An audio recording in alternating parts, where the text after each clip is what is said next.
नमस्कार. जय जवान या यूट्यूब चॅनलमध्ये मी एक किसान म्हणजे एक शेतकरी आपण सर्वांचं स्वागत करतो. आज मी आपल्याला एक गोष्ट सांगणार आहे. गोष्टीचं नाव आहे गोष्टींची गोष्ट. 50 वर्षापूर्वीचा कालावधी असा होता की करमणुकीची साधनं कमी होती.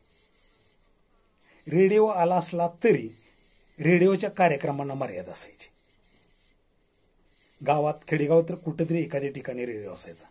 तिथं मग बातम्या ऐकणारी, तमाशा, बिनागा गीतमाला हे ऐकणाऱ्यांची गर्दी असायची. रेडिओची अपूर्वाई एवढी होती की रेडिओ एकदाच बोलतो ही म्हण त्यावेळेला जरूर झाली. आमच्या गावात त्यावेळी शिवारात मक्याचं उत्पादन जास्त व्हायचं. मग मोडून आणलेली मक्याची कणस सोलण्याचा कार्यक्रम रात्रीच्या वेळी व्हायचा. मग रात्रीच्या निरव शांततेत गोष्टी ऐकणाराने आणि सांगणाऱ्यांना भूत यायचा. भूतांच्या गोष्टी ऐकून थरार व्हायचा. अंगावर शहरून काटा यायचा. गोष्टी सांगणारा कंटाळायचा पण ऐकणाऱ्याला कधीही कंटाळा येत नव्हता. आणि मग त्यातूनच कापूस कोंड्याची गोष्ट, रामाकोष्टीची गोष्ट या गोष्टींची निर्मिती झाली असावी. ऐकणाऱ्यांच्या अतिउत्साहामुळे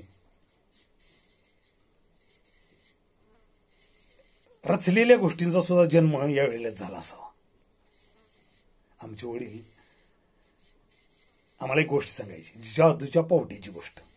ही गोष्ट शेकडो वेळा ऐकून सुद्धा आम्हाला त्या गोष्टीचा कधीही कंटाळा आला नाही. आणि आमच्या ऐकणाऱ्यांच्या अतिउत्साहामुळे आमच्या वडिलांना सुद्धा ती गोष्ट परत परत सांगण्याचा कधीच कंटाळा आला नाही. आता जादूच्या पावटीची गोष्ट मी तुम्हाला सांगणार आहे, परंतु योगायोग आल्यावर. कारण मी योगायोग आल्याशिवाय कधी गोष्ट सांगितली नाही. तुम्ही जर माझे पाठीमागचे व्हिडिओ बघितले तर मी पाठीमागे एक गोष्ट सांगितलेली बघा. स्वतःला सहाय्यकाराने मोठे व्हा ही एकलव्याची गोष्ट आहे.